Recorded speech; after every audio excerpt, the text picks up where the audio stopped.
अध्याय 31 3 साल बाद मिली प्रतिक्रिया। व्यंजनों की बारीकी के कारण जब लो वेनले खुद खाना बना रहे थे तो व्यंजन परोसने की गति पहले की तुलना में बहुत धीमी हो गई थी। फिर भी सभी धैर्यपूर्वक प्रतीक्षा करने को तैयार थे। जैसे ही उन्होंने ऐसे व्यंजनों का स्वाद लिया जो किसी भी मेनू पर नहीं मिल सकते थे, उन्होंने पिया और बातें की, जबकि होटल ने किसी तरह एक वायलिन वादक को ढूंढ लिया था, जिससे निजी कमरे का माहौल और भी सुखद हो गया था। जैसे ही युवा मास्टर शर्मा और वाइन डालने की तैयारी कर रहे थे, उन्होंने अचानक कुछ देखा और हंसे बिना नहीं रह सके। लूजिन, वह लड़का बहुत मजेदार है। बिना खुली वाइन लेना तो ठीक है, लेकिन उसने आधी खुली खास शराब भी ले ली। हालांकि वाइन लूजिन ही लाया था, लेकिन युवा मास्टर शर्मा को इस तरह के व्यवहार से घृणा करने से नहीं रोक सका। सचमुच बेस्वाद, और ऐसा नहीं है कि यह बहुत पैसे का है। ... वह बेवकूफ वेटर के साथ व्यंजन लेकर बाहर गया। उसने सोचा कि वह चुपचाप चला गया, लेकिन मैंने उसे बहुत पहले देख लिया था। अगर मुझे डिम्पल का मूड फिर से खराब करने का डर नहीं होता तो मैं उसे कुछ और बार डांटता। हाँ, युवा मास्टर लू ने आज सचमुच अपना चेहरा खो दिया। जब हम बातचीत करते हैं तो वह आमतौर पर बहुत सभ्य व्यवहार करता है। कौन जानता था कि 2 घूंट पीने से उसका असली रंग सामने आ जाएगा। हे, तुम वहां सही नहीं हो, छोटी है। चरित्र का शराब से कोई लेना देना नहीं है। ये कहने के बजाय कि उसने पीकर अपना होश खो दिया, ऐसा लगता है कि उसका असली स्वभाव सामने आ गया। बिल्कुल, एक घटिया आदमी। हे, शेफ लो ने जिस श्री आर्यन का उल्लेख किया, वह कौन है? क्या कोई जानता है? इस समय छोटी हे ने चारों ओर देखा, डिम्पल को नहीं देखा, और उत्सुकता से पूछा। मुझे लगता है कि यह वही आर्यन है जिसका उल्लेख उनके सहपाठियों ने किया था। मुझे पता है, मुझे पता है। वह वास्तव में डिम्पल का सहपाठी है, लेकिन मुझे याद है कि उसका पारिवारिक पृष्ठभूमि काफी साधारण था। मुझे उम्मीद नहीं थी कि उसका इतना प्रभाव होगा। शेफ लो को सुनकर वह आर्यन के सम्मान में व्यक्तिगत रूप से खाना बनाने को तैयार थे। डिम्पल की बचपन की दोस्त एक और लड़की ने अपनी उलझन व्यक्त की। स्कूल के दौरान किसी को भी कम मत समझो। पारिवारिक शिक्षा के कारण हर कोई दिखावा करना पसंद नहीं करता। वैसे क्या वांडा के उस अमीर बच्चे ने स्नातक होने तक खुद को गरीब बच्चा नहीं समझा था? युवा मास्टर शर्मा हंसे। लेकिन क्या होगा अगर लूजिन ने जो कहा वह सच था? अगर आर्यन को वास्तव में इसके बारे में पहले से पता था? यह असंभव है। अन्यथा उसे शेफ लो को हस्तक्षेप करने की आवश्यकता नहीं होती, और शेफ लो ने अभी समझाया कि यह संयोग से हुई गलतफहमी थी। अगर आर्यन वास्तव में दिखावा करना चाहता तो उसे शेफ लो के साथ दिखाई देना चाहिए था। हाँ, खासकर जब से उसने एक बार छोटी डिम्पल के दिल को लुभाया था। उसका चरित्र अभी भी भरोसेमंद होना चाहिए।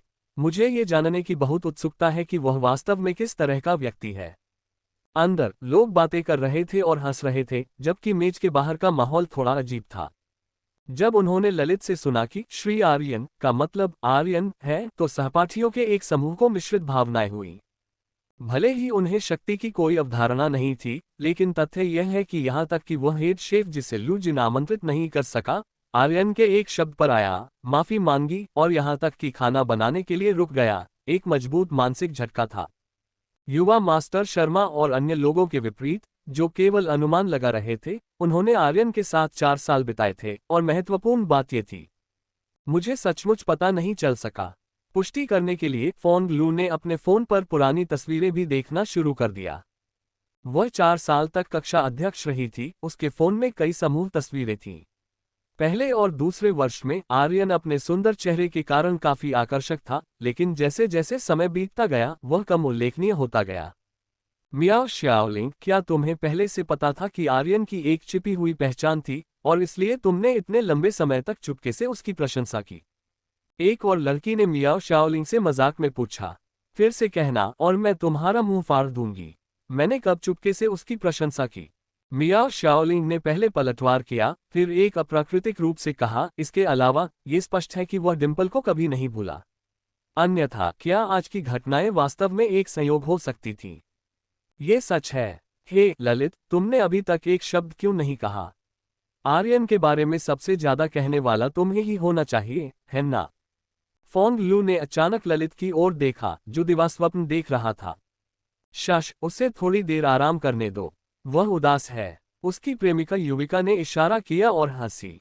बकवास, मैं उदास क्यों होऊंगा?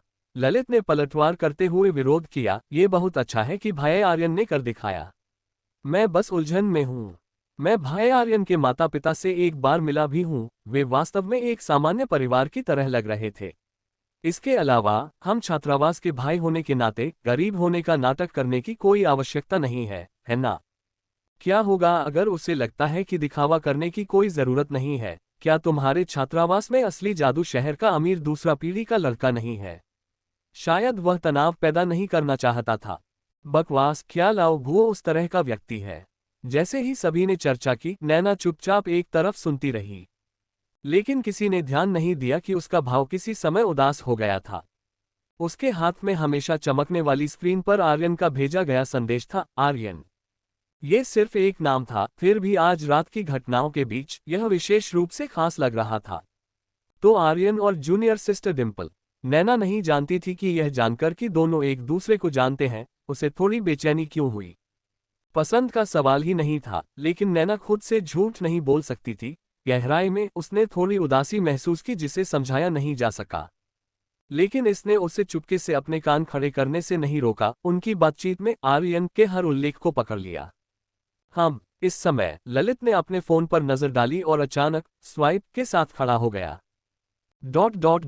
स्वर्णमंडित हॉल के प्रवेश द्वार पर अपनी पोशाक का किनारा पकड़े हुए डिम्पल पहले ही यहाँ थोड़ी देर से खड़ी थी, इससे पहले कि वह आखिरकार खुद को तैयार कर पाए और निजी कमरे का दरवाजा खोल दिया। लेकिन उसकी निराशा और अजीब तरह से राहत की सांस के लिए आर्यन चमकीले रोशनी वाले निजी कमरे में कहीं नहीं दिख रहा था। वह अंदर चली गई और खाने की मेज के पास पहुंची। मेज पर 3 पहले से तैयार व्यंजन और ओस से भीगे हुए सफेद गुलाबों का एक गुच्छा था। क्या तो मेरे लिए तैयार किया गया उपहार सिर्फ ये 3 व्यंजन है? डिम्पल ने खाली निजी कमरे में चारों ओर देखा, असंतोष से मुंह फुलाया। लेकिन 3 उत्कृष्ट रूप से प्रस्तुत व्यंजनों को देखकर उसने जल्दी से एक मुस्कान बिखेरी, मेज पर बैठ गई और सैकड़ों पक्षियों में फीनिक्स से कबूतर का एक टुकड़ा उठाया, उसे अपने मुंह में ठूंस लिया। एक महिला होने का नाटक करने की कोई जरूरत नहीं है, कितनी धन्य हूं। स्वादों की संतुष्टि ने डिम्पल को खुशी से अपनी बाहों को फैलाने के लिए प्रेरित किया। सच कहूं तो अगर किसी को थके हुए और भूखे होने के बारे में बात करनी चाहिए, तो वह आज रात सबसे थकी हुई और भूखी थी।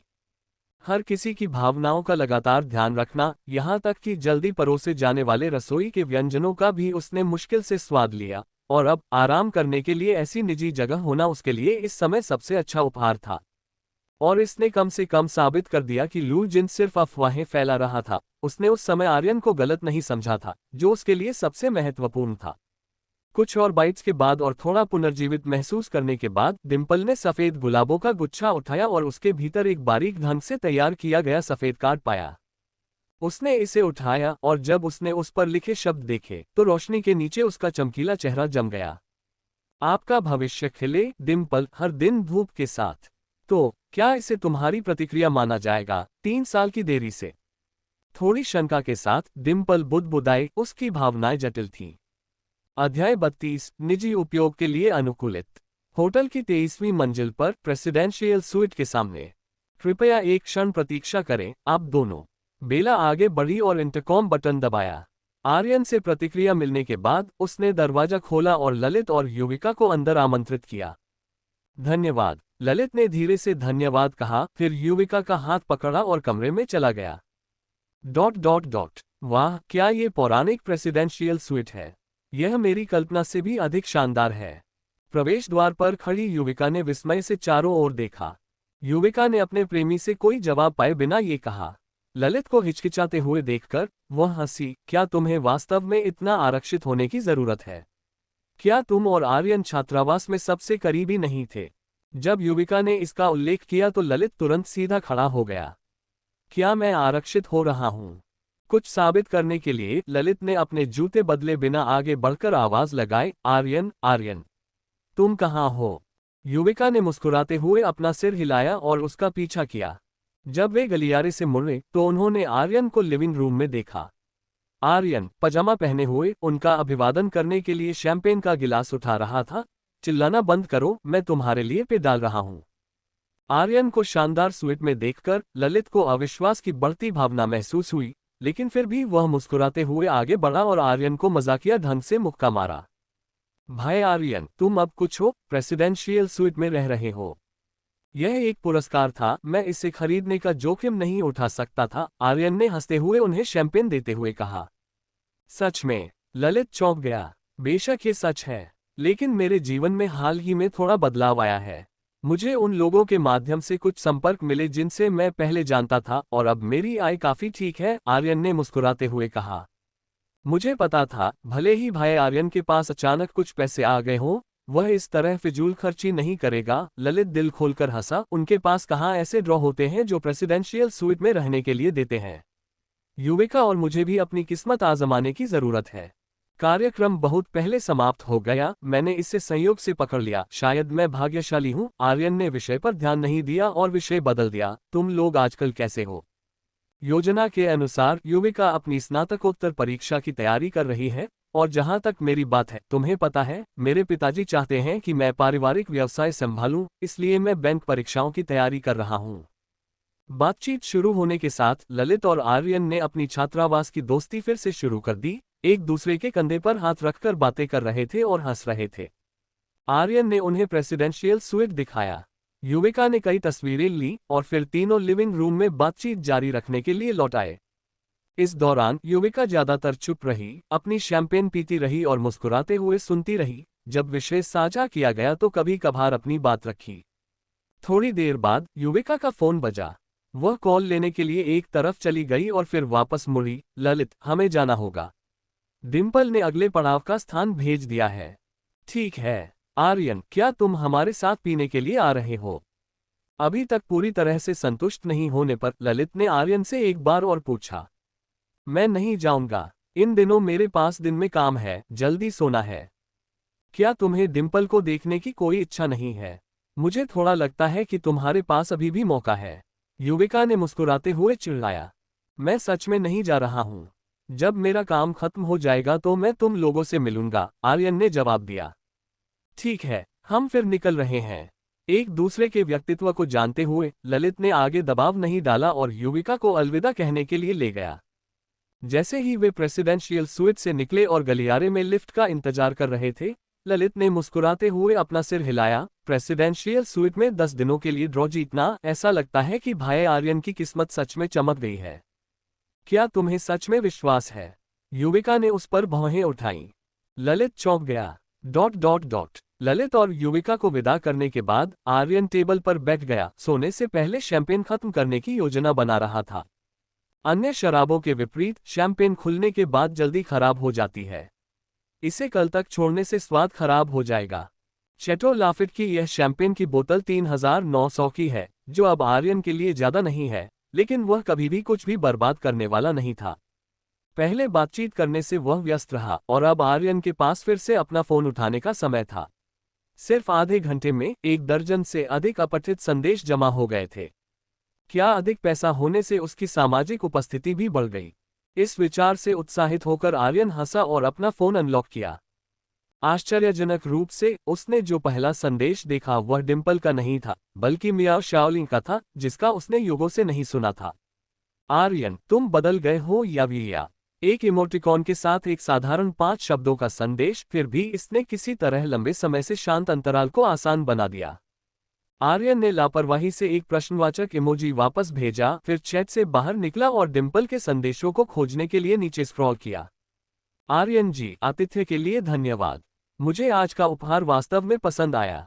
साथ में 3 लगभग खाली प्लेटों की एक तस्वीर थी। डिम्पल ने उसे सूक्ष्मता से बताया कि उसने उन सभी को खत्म कर दिया। क्या आप आफ्टर पार्टी के लिए हमारे साथ शामिल होना चाहते हैं? हम एज पार्टी की ओर जा रहे हैं। फिर एक लोकेशन पिन था। आर्यन ने वही दोहराया जो उसने ललित को बताया था, चलो कभी रात का खाना खाते हैं, लेकिन जैसे ही उसने इसे भेजा, डिम्पल की तत्काल प्रतिक्रिया के साथ फोन बज उठा। कब है? कभी? ओह! एक व्यंग्यात्मक मुस्कान के साथ आर्यन केवल डिम्पल के साथ एक निश्चित तारीख तय कर सका, जिसने तब मैं बहुत प्रसन्न हूं इमोजी भेजा। डिम्पल को जवाब देने के बाद आर्यन ने मियाओ शाओलिंग से और संदेश देखे, और ऐसा लग रहा था कि नैना ने कुछ भेजा था, लेकिन उसके देखने से पहले ही वापस ले लिया। तुरंत मियाओ शाओलिंग को जवाब देने के बजाय आर्यन ने एक और चैट खोली। उसके पास कोई विकल्प नहीं था, क्योंकि यहाँ एक फोटो थी। वाह, ये रानू और भी बोल्ड हो रही है। सु याजिन की तस्वीर पर नजर डालते हुए आर्यन तुरंत आगे झुका। अभी भी छात्रावास की पृष्ठभूमि अपारदर्शी हरे मच्छरदानी से घिरी हुई। सु याजिन बिस्तर पर लेटी हुई थी और उसके लिए एक सेल्फी ले रही थी। बात यह थी कि वह एक टैंक टॉप और शॉर्ट्स में थी। उस गहरी रेखा के अलावा इस चालाक लड़की ने निष्पक्ष त्वचा पर अपनी कॉलरबोन के नीचे गुलाबी जल रंग में एक छोटा सा दिल भी बनाया था। भाई, आपका व्यक्तिगत अनुकूलन, शुभ रात्रि। क्या उस हस्ताक्षर सामग्री को भी अनुकूलित किया जा सकता है? आर्यन ने खुद को फिर से लुभाया हुआ महसूस किया, लगभग उस संदेश को कई बार भेज दिया। लेकिन समय की जांच करते हुए बाद में अनिद्रा से बचने के लिए आर्यन ने इस दुष्ट बातचीत को शुरू करने का दृढ़ता से विरोध किया। मैं इस छोटी शैतान को वश में करने के लिए अपना घर मिलने तक इंतजार करूंगा। अध्याय 33, छिपा हुआ दौर। श्री आर्यन, ध्यान रखना, यदि आपके कोई प्रश्न है तो आप अपनी विशेष ग्राहक सेवा प्रतिनिधि सुश्री वेनिका से कभी भी संपर्क कर सकते हैं। वह 24/7 आपकी सेवा में है। हाँ श्री आर्यन, मैं हमेशा तैयार हूँ। सुबह 10:30 बजे आर्यन एक ग्राहक प्रबंधक और एक अन्य आकर्षक महिला बैंक कर्मचारी द्वारा गर्म विदाई के बाद झाओहेन की सिटी शाखा के सामने के दरवाजे से बाहर निकला। वास्तव में कोई दूसरा रास्ता नहीं था। बैंक की ग्राहक सेवा ने आर्यन को लगातार कई दिनों तक उसके बचत कार्ड को अपग्रेड करने के बारे में याद दिलाने के लिए बुलाया था। उसके हालिया बड़े खर्चों को देखते हुए, जिसके लिए अस्थायी सीमाओं को बढ़ाने की आवश्यकता थी, उसे बार बार बैंक की ग्राहक सेवा को परेशान करने में काफी शर्मिंदगी महसूस हुई। इस प्रकार चीजों को आसान बनाने के लिए आज सुबह पुस्तकालय जाने से पहले आर्यन ने ड्राइवर लाला को झाओहेन की विशेष शाखा में ले जाने के लिए कहा। चूंकि फोन ग्राहक सेवा ने पहले से ही एक नियुक्ति निर्धारित करने में उसकी मदद की थी, इसलिए सब कुछ असाधारण रूप से सुचारू रूप से चला गया। 40 मिनट बाद ट्यूशन का भुगतान करने के लिए आर्यन द्वारा मूल रूप से उपयोग किए जाने वाले नियमित बैंक कार्ड को उस कार्ड से बदल दिया गया जो अब उसके हाथ में था, पूरी तरह से काला, जिसमें आधा चांदी का सूरजमुखी ढका हुआ था। झाओहेन बैंक का प्लेटिनम स्तरीय debit card, golden sunflower card. यह मानक निवेशों की तुलना में उच्च रिटर्न, हवाई अड्डे की वीआईपी सेवाओं, बहुमुद्रा वैश्विक नकद निकासी, अनुकूलित कार्ड नंबरों के साथ विशेष धन प्रबंधन प्रदान करता है। बेशक ये लाभ आर्यन के लिए मायने नहीं रखते थे। जो मायने रखता था वह ये था कि दैनिक सीमा 5 मिलियन प्रतिदिन हो गई थी, और यदि वह पर्याप्त नहीं था तो वह अस्थायी वृद्धि के लिए आवेदन कर सकता था, जिससे उसके सभी भविष्य के बड़े खर्च सुचारू और अबाधित हो जाएंगे। इसका आर्यन के लिए व्यावहारिक महत्व था, जो एक धनी देवता बनने के लिए नियत था। वास्तव में गोल्डन सनफ्लावर कार्ड प्राप्त करने के लिए कुछ आवश्यकताएं थीं, भले ही सीमा बहुत अधिक न हो। उदाहरण के लिए 1.5 मिलियन से अधिक मूल्य की संपत्ति या 300,000 से अधिक मूल्य की कार का मालिक होना, और 3 महीने के लिए 500,000 से अधिक का निरंतर खाता शेष रखना, कुछ नाम रखने के लिए। लेकिन आर्यन द्वारा सीधे 1 मिलियन मूल्य के धन प्रबंधन उत्पाद खरीदने के बाद ये मुद्दे गैर मुद्दे बन गए। वह 9 बजे बैंक पहुंचा, वेनिका को धन प्रबंधन की विस्तृत शर्तों को समझाने के लिए अतिरिक्त 50 मिनट बिताए। हालांकि धन प्रबंधन के लिए यह 1 मिलियन अनिवार्य रूप से आर्यन का ब्याज अर्जित करने का आधार था, जिसे वह आमतौर पर नहीं छूता था, फिर भी उसने इस अवसर का उपयोग आवश्यक पहलुओं को समझने और कुछ वित्तीय ज्ञान को आत्मसात करने के लिए किया। वैसे ये ग्राहक प्रबंधक लाला काफी विचारशील था। उसने उसके लिए वेनिका जैसी एक विशेष ग्राहक सेवा प्रतिनिधि की व्यवस्था की, जो सुंदर और आकर्षक थी, बड़ी, पानीदार आंखों और एक मधुर आवाज के साथ कईयून विश्वविद्यालय में भी एक विभाग की सुंदरता के मानकों को पूरा करती थी। उसके साथ बातचीत करना काफी सुखद था।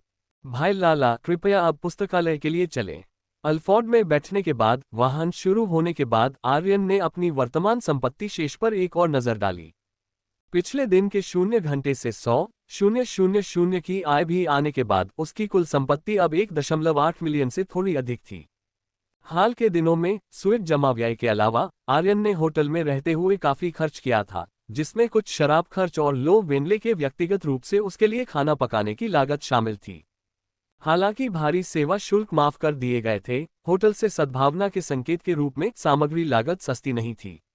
इसके अलावा आर्यन ने डोंग मॉल से जूतों के 2 जोड़े खरीदे, जिनकी कुल लागत लगभग 100,000 थी। आर्यन ने कभी कभी थोड़ा दिल का दर्द महसूस किया, क्योंकि आखिरकार उसके मुंह में कुछ हजार या 10,000 मूल्य की शराब का स्वाद नीलान पर्वत से अलग नहीं था। यह उसके पिछले जीवन से एक सहज कंजूसी से उपजा है जो मानसिकता में उसके परिवर्तन से लड़ रहा है, जो परिवर्तन की दर्दनाक अवधि कहा जा सकता है। हालांकि जैसे जैसे समय बीतता गया, आर्यन केवल अधिक लापरवाह हो जाएगा। चूंकि आज थोड़ी देर हो गई थी, आर्यन को चिंता थी कि उसे जगह नहीं मिल सकती है, लेकिन जब वह अपने सामान्य पठन कक्ष में पहुंचा तो अपनी आदत का पालन करते हुए उसने उस डेस्क को पाया जिस पर वह हमेशा बैठता था। एक बेहद खूबसूरत आकृति द्वारा पहले से ही कब्जा कर लिया गया था। आज नैना ने गहरे पतले जीन्स में टक किए हुए एक सफेद कमर कसने वाला शिफॉन ब्लाउज पहना था। जैसे ही आर्यन चला, उसकी नजर अनजाने में नीचे उतर गई, उस उत्कृष्ट कमर से कूल्हे अनुपात में खींची गई। नैना की कमर अविश्वसनीय रूप से पतली थी, लेकिन नीचे की दो वक्र तेजी से फैली, कुर्सी के दबाव में एक रमणीय गोलाई बना रही थी।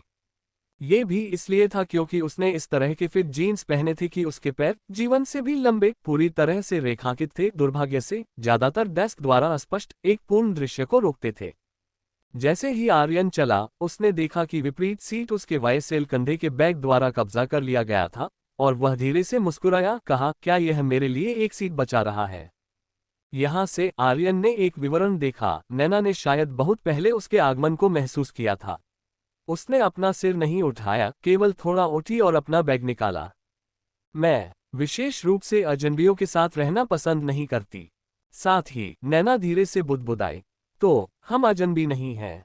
आर्यन बैठते ही हंसा, लेकिन नैना ने आगे बात नहीं की।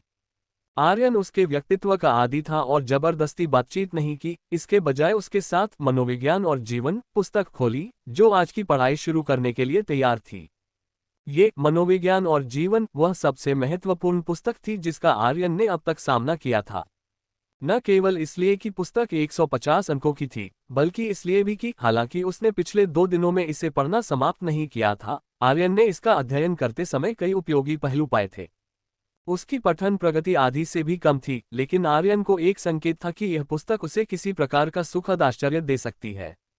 इसके बाद डेस्क पर दोनों ने चुपचाप अपनी पढ़ाई जारी रखी, जबकि आर्यन धीरे धीरे निस्वार्थ ध्यान की स्थिति में लौट आया, और नैना ने कभी कभी उस लड़के पर एक नज़र डालने के लिए ऊपर देखा जो अपनी पुस्तक में गहराई से तल्लीन था। और जब उसने फिर से अपना सिर झुकाया तो उसके होठों पर एक हल्की मुस्कान आ गई। नैना अपनी भावनाओं को पूरी तरह से व्यक्त नहीं कर सकी, केवल ये जानकर कि ये क्षण उसके लिए स्पष्ट रूप से सुखद थे। नमस्ते, क्या तुम ये कैसे कर सकते हो? आर्यन अचानक विस्मय से जाग गया। हैरान होकर उसने नैना को जल्दी से फोन पर बात करते हुए मेज से अपना सामान पैक करते हुए देखा। आर्यन पूछ पाता उससे पहले ही नैना अपना बैग लेकर भाग गई। उसके कदम जल्दबाजी में थे, रास्ते में कई मेजों और कुर्सियों से टकराते हुए कई लोगों से भौहें चढ़ी हुई नजरों को आकर्षित किया। माफ करना, मेरा इंतजार करो, मैं अभी वापस आऊंगी। नैना ने पठन कक्ष से बाहर निकलते ही माफी मांगी। उसकी आकृति जल्द ही गलियारे से गायब हो गई। आर्यन ने विचार किया, नैना को स्थिति के बारे में पूछताछ करते हुए एक संदेश भेजा और पुस्तक में खुद को डुबोना जारी रखा।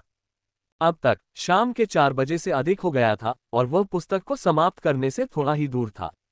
अंत में 20 मिनट बाद आर्यन ने उस पुस्तक को बंद कर दिया जिसे वह पकड़े हुए था, हालांकि उसका दिमाग अभी भी सूक्ष्म ज्ञान को पचा और आत्मसात कर रहा था।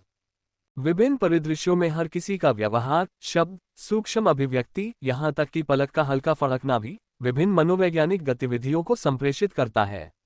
महत्वपूर्ण बात विस्तृत अवलोकन है, तार्किक तर्क के स्पर्श के साथ। आर्यन ने सहज रूप से ऊपर देखा। बाएं सामने वाला लड़का अपनी पुस्तक को ध्यान से घूरता हुआ लग रहा था, लेकिन उसकी हरकतें स्पष्ट बेचैनी दिखा रही थीं। वह लड़की जो अभी गुजरी, उसने अपने होंठ दबाए, अपनी पुस्तक को थोड़ा कसकर पकड़ा, मेरी ओर देखा और फिर बाहर की ओर झुकी, घबराई हुई, उत्साहित। आर्यन तुरंत इसका पता नहीं लगा सका, ये देखते हुए कि सैद्धांतिक ज्ञान को व्यावहारिक उपयोग में लाने के लिए धीरे धीरे अनुकूलन की आवश्यकता थी। हालांकि इसने उसे यह महसूस करने से नहीं रोका कि उसने शुरू में एक वास्तव में व्यावहारिक कौशल हासिल कर लिया है, जीवन का कर्तव्यनिष्ठा से अवलोकन करने की छोटी खुशी का अनुभव किया है। वैसे भी वे 150 अंक सुरक्षित हैं।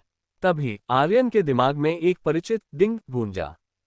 दौरान ईस्टर एग बुक, मनोविज्ञान और जीवन को पूरा करने वाले मेजबान का पता लगाना, साहसिक कार्य को ट्रिगर करना, छिपे हुए दौर को खोलना, एंजल और डायमंड प्रस्तावना। Easter egg object autobound. Naina, क्या आप सच्चाई का अनावरण करने के लिए तैयार हैं? याद रखें, किसी को भी सीधे सूर्य या मानव हृदय को नहीं घूरना चाहिए। अध्याय 34 अस्थायी सहारा। ये सब क्या है? छिपा हुआ दौर। आर्यन ने सिस्टम से संकेतों की एक श्रृंखला देखी और थोड़ी देर के लिए अवाक रह गया। पढ़ते समय ईस्टर एग की खोज के बारे में उसे ज्यादा आश्चर्य नहीं हुआ। आखिरकार पहले दौर में एक समान छिपा हुआ तंत्र था जो भाग्यशाली संख्या द्वारा सक्रिय किया गया था। उस समय हालांकि सिस्टम ने एक स्पष्ट संकेत दिया था, लेकिन इस बार ऐसा कोई संकेत नहीं था। ऐसा लग रहा था कि यह ईस्टर एग बुक दूसरे एक्शन राउंड में छिपे हुए तंत्र को ट्रिगर करने की कुंजी थी। लेकिन आर्यन ये निर्धारित नहीं कर सका कि इनमें से कितनी ईस्टर एग बुक्स थीं। छिपे हुए दौर के विवरण की जांच करने के बाद आर्यन उलझन में पड़ गया। देवदूत और दानव। प्रस्तावना। केवल संक्षिप्त परिचय से वह इससे कुछ भी नहीं समझ सका, लेकिन शीर्षक निश्चित रूप से विचारोत्तेजक था। सिस्टम ने उसे स्पष्ट रूप से ये भी बताया कि इस दौर की मुख्य आकृति नैना थी।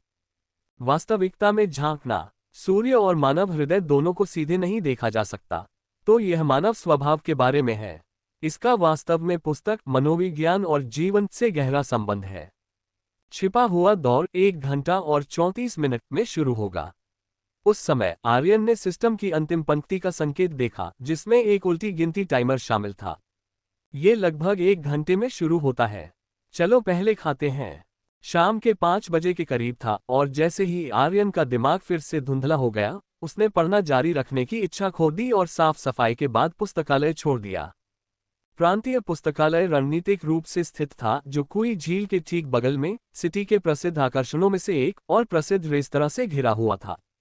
आर्यन ने एक समीक्षा ऐप खोला, प्रति व्यक्ति औसतन 300 से अधिक के महंगे रेस्तरां का चयन किया और बिना किसी हिचकिचाहट के लापरवाही से एक को चुना। क्या होगा यदि वह कई स्थानों पर खाना चाहता था? कोई बात नहीं, वह अगले दिन एक और कोशिश करेगा, लगभग 10 दिनों में हर जगह खाने के लिए पर्याप्त समय के साथ। पैसा होने के अपने फायदे थे। आखिरकार कई समस्याएं केवल उन लोगों के लिए थीं जिनके पास पैसा नहीं था, जैसे निर्णय लेने का विकार। नोट: आर्यन का किसी का अपमान करने का इरादा नहीं था। कुई हवेली नामक एक रेस्तरां में पहुंचकर आर्यन ने वेटर की सिफारिश पर कुछ विशिष्ट व्यंजन मंगवाए। 698 में बोलेटे के साथ हलचल तली हुई स्नोफ्लेक बीफ का एक व्यंजन, 598 में काले ट्रफल के साथ बेक्ड बेबी लॉबस्टर, साथ ही 66 में एक सुगंधित सूखा तला हुआ चावल और 55 में एक गिलास जुनून फल का रस। आर्यन ने इस क्षेत्रीय विशिष्ट रात्रिभोज पर लगभग 1500 खर्च किए। सच कहूं तो विशुद्ध रूप से स्वाद के आनंद के मामले में ये स्टार होटलों में उसके अनुभवों से कम नहीं था और कुछ मामलों में उनसे भी आगे निकल गया। आखिरकार स्टार होटल दुनिया भर के मेहमानों को पूरा करते हैं और सामान्य स्वादों को समायोजित करने के लिए उन्हें कभी कभी विशेषताओं पर समझौता करना पड़ता था। धीरे धीरे अपना भोजन समाप्त करने और बाद में भारी 9 ड्रैगन सिगरेट जलाने के बाद एक संतुष्ट आर्यन ने सिस्टम संकेत को फिर से सुना। छिपा हुआ दौर शुरू होने वाला है। यदि आप इस दौर को पूरा करना चुनते हैं तो कृपया उल्टी गिनती समाप्त होने से पहले निम्नलिखित स्थान पर पहुंचें। स्थान .gps। आर्यन ने सिस्टम द्वारा भेजे गए स्थान पर नजर डाली, जो सिटी के एक्सपो गार्डन के पास एक आवासीय क्षेत्र में था, यहां से बहुत दूर या बहुत पास नहीं। दौर सिर्फ 30 मिनट में शुरू होने वाला था और व्यस्त समय के दौरान शहर के यातायात को तंग माना जा सकता है। आर्यन ने आगे देरी नहीं की। उसने बिल का निपटान किया और बाहर चला गया, जहां लाला, जो जल्दी आया था, पास में इंतजार कर रहा था। कार में बैठने के बाद आर्यन, जिसने संभावित सिस्टम पुरस्कारों के लिए कभी भी बिना तैयारी के नहीं खेला, ने अपने फोन पर आवासीय क्षेत्र के बारे में जानकारी खोजी। डेटा से पता चला कि यह 20 साल पहले बना एक पड़ोस था और उस समय के सिटी के लिए इसे एक्सपो गार्डन के निकट होने के कारण अमीर क्षेत्र माना जाता था। हालांकि वर्षों से प्रमुख वाणिज्यिक जिलों के उदय के साथ ये पड़ोस धीरे धीरे कम हो गया। अपनी कुछ हद तक केंद्रीय स्थिति को छोड़कर इसके बारे में डींग मारने के लिए ज्यादा कुछ नहीं था। जैसा कि आर्यन ने उल्लेख किया कि उसे जल्दी थी, लाला ने अपने ड्राइविंग कौशल का पूरी तरह से प्रदर्शन किया। उल्टी गिनती समाप्त होने से ठीक पहले आर्यन को आवासीय गेट तक पहुंचाया। भाई लाला, आप पहले वापस जा सकते हैं। मुझे यहाँ कुछ काम है और मुझे समय का पता नहीं है। ठीक है श्री आर्यन, जब आपको पिकअप की आवश्यकता हो तो मुझे कॉल करें। सिर हिलाते हुए लाला चला गया। निर्दिष्ट स्थान पर होस्ट का पता चला। दौर आधिकारिक तौर पर शुरू होता है। होस्ट ने एक अस्थायी वस्तु प्राप्त की है। जेफ का विंडब्रेकर विवरण सिस्टम गोदाम में उपलब्ध है। एक वस्तु भी। आर्यन थोड़ा आश्चर्यचकित था। सिस्टम गोदाम को खोलने पर एक ग्रे विंडब्रेकर चुपचाप वहां पड़ा हुआ पाया। जेफ का विंडब्रेकर पहनने पर यह वास्तविकता में मेजबान की उपस्थिति को असीम रूप से कमजोर कर देगा, उनके निशान छिपाएगा। आर्यन के दिमाग में एक धीमी आवाज गूंजी, छाया भीतर रहती है। तो यह एक अदृश्यता का लबादा था। इतनी रोमांचक वस्तु देखकर आर्यन का दिल धड़क उठा। जेफ, जिसे खेल में छाया मास्टर के रूप में जाना जाता है, इस तरह का विंडब्रेकर होना उचित लग रहा था। हालांकि सिस्टम ने इसे स्पष्ट रूप से नहीं बताया, लेकिन वस्तु स्पष्ट रूप से छिपे हुए दौर को पूरा करने में सहायता करने के लिए थी, इसलिए आर्यन ने तुरंत इसे निकाला और पहन लिया। भावना के बारे में कुछ भी खास नहीं था और विंडब्रेकर की शैली भी साधारण थी, लेकिन जैसे ही आर्यन समुदाय के गेट से गुजरा, उसने स्पष्ट रूप से अलग महसूस किया। न केवल लघु वीडियो में तल्लीन सुरक्षा गार्ड ने प्रतिक्रिया नहीं दी, बल्कि बातचीत में आ रहे एक जोड़े ने भी उस पर नजर नहीं डाली, जैसे कि वह मौजूद ही नहीं था। लेकिन मुझे आगे कहाँ जाना चाहिए? आर्यन समुदाय की सड़क पर उद्देश्यहीन रूप से घूमता रहा, जल्द ही रुक गया, क्योंकि उसने नैना को देखा। कुछ हद तक छिलते हुए टाउनहाउस की एक पंक्ति के प्रवेश द्वार पर नैना अपने पैरों पर एक खुला सूटकेस लेकर खड़ी थी और उसके बगल में जमीन पर कई कपड़े बिखरे हुए थे। स्वाइप। विला के दरवाजे से कपड़ों का एक और टुकड़ा बाहर फेंका गया और आर्यन ने एक मध्यम आयु वर्ग की महिला को वहां खड़े देखा, हाथ कमर पर रखे। ठंडे स्वर में कहा, नैना, तुम हमें निर्दयी होने के लिए दोषी नहीं ठहरा सकती, इसके बजाय अपने पिता को दोषी ठहराओ। हालांकि उसे कैद कर दिया गया है, इसका मतलब यह नहीं है कि हमारे लिए उसके ऋण का निपटान हो गया है। अदालत ने इस घर को बहुत पहले हमें हस्तांतरित कर दिया था। हमने तुम्हें कुछ महीनों के लिए यहाँ मुफ्त में रहने दिया, लेकिन अगर तुम अभी भी किराया नहीं दे सकती तो तुम्हें बाहर चले जाना चाहिए। जान, शायद हमें। महिला के पीछे खड़े एक अन्य मध्यम आयु वर्ग के व्यक्ति अनिच्छुक दिखे, जैसे कुछ कहना चाहते हो। चुप रहो, महिला ने उसे सीधे बाधित किया, तीखे स्वर में चिल्लाते हुए, तुम हमेशा अच्छे आदमी की भूमिका निभाते हो, है ना? अगर तुमने जियांग युनफेई को पैसे उधार देने पर जोर नहीं दिया होता तो हमें इतनी सारी समस्याएं नहीं होती। लेकिन ऐसा नहीं है। दंपति बहस करने लगे और महिला ने धड़ाम से दरवाजा बंद कर दिया, जिससे सभी आवाजें बंद हो गईं। आर्यन ने नैना को देखने के लिए अपना सिर घुमाया, जो पूरी तरह से चुप रही। उसके लंबे बाल उसके गालों को ढांक रहे थे, उसकी अभिव्यक्ति को छाया में छिपा रहे थे, लेकिन आर्यन ने स्पष्ट रूप से उसकी चिकनी ठुड्डी से चुपचाप गिरता हुआ एक क्रिस्टलीय आंसू देखा। अध्याय 35, पीछे की ठंडक। नैना नीचे बैठी, जमीन पर बिखरे हुए कपड़े, सौंदर्य प्रसाधन और कुछ छोटी मोटी वस्तुओं को धीरे धीरे उठा रही थी। वह बीच में कई बार रुकी, उसका हाथ फैला हुआ और जगह पर टिका रहा। थोड़ी देर बाद वह सफाई जारी रखती। आर्यन सहज रूप से आगे बढ़कर मदद करना चाहता था, लेकिन जैसे ही उसने कुछ कदम आगे बढ़ाए, उसे अपनी वर्तमान स्थिति याद आ गई, इसलिए वह रुक गया। विराम का लाभ उठाते हुए आर्यन ने अपना फोन निकाला और जियांग युनफेई खोजा। ऑनलाइन एक ही नाम के कई लोग थे, लेकिन आर्यन ने जल्दी ही स्थानीय समाचारों में सही व्यक्ति को लॉक कर लिया। पोंजी योजना, 10 मिलियन से अधिक की राशि शामिल, पहले मुकदमे में 13 साल की कैद। ... बस इस पर नजर डालने और उन कीवर्ड को देखने से हाल की घटनाओं के साथ मिलकर आर्यन मोटे तौर पर स्थिति को समझ गया। सबसे पहली खबर पिछले साल की थी, जिसमें बताया गया था कि नैना के पिता काफी समय से जेल में थे। तब तक नैना ने जमीन पर पड़ी चीजों को पैक कर लिया था।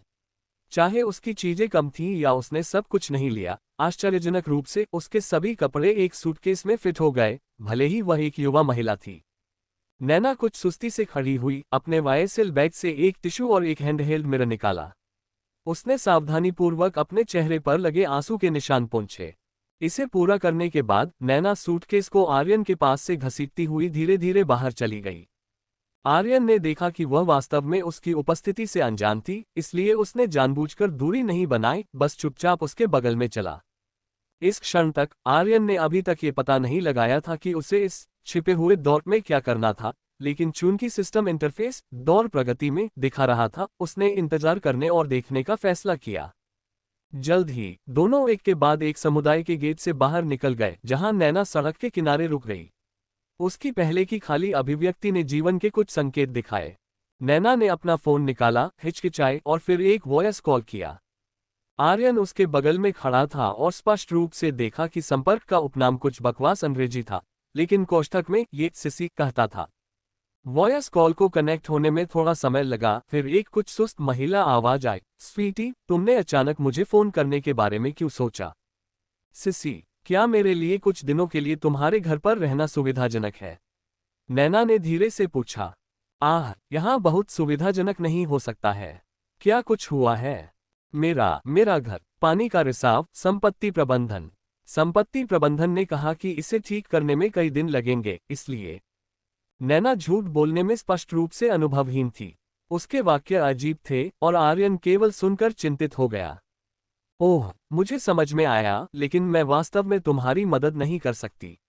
मेरा प्रेमी इन दिनों आ रहा है। माफ करना बेबी, क्या मैं तुम्हारे लिए एक होटल बुक करूं? वह आवश्यक नहीं होगा, मैं इसे खुद बुक करूंगी। ठीक है, लेकिन बाहर रहते समय ध्यान रखना, कैमरों की जांच करना। और सिसी ने सलाह दी, लेकिन नैना स्पष्ट रूप से उदासीन थी। हैंग अप करने के बाद नैना ने फिर से अपने संपर्कों को स्क्रॉल किया। ऐसा लग रहा था कि इस सिसी के अलावा उसके कोई अन्य दोस्त नहीं थे।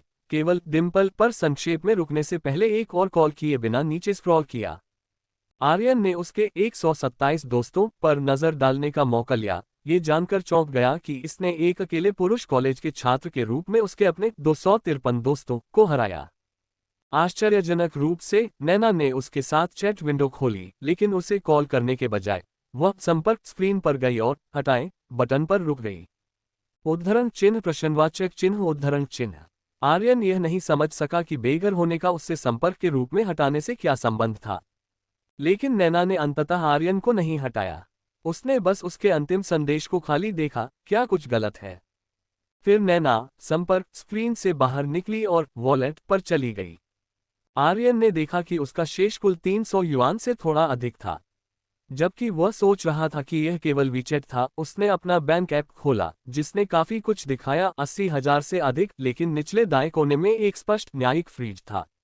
नैना ने अपने होंठ दबाए, फिर अपना फोन रख लिया, सूटकेस को आगे घसीटते हुए। ऐसा लग रहा था कि उसके कदम तेज होने के कारण एक स्पष्ट गंतव्य था। आर्यन जिज्ञासा से उसका पीछा करता रहा, जिससे वे होनगक्सिंग कंसाइनमेंट शॉप नामक एक दुकान पर पहुंचे। मिस नैना, इस बार आप क्या बेच रही हैं?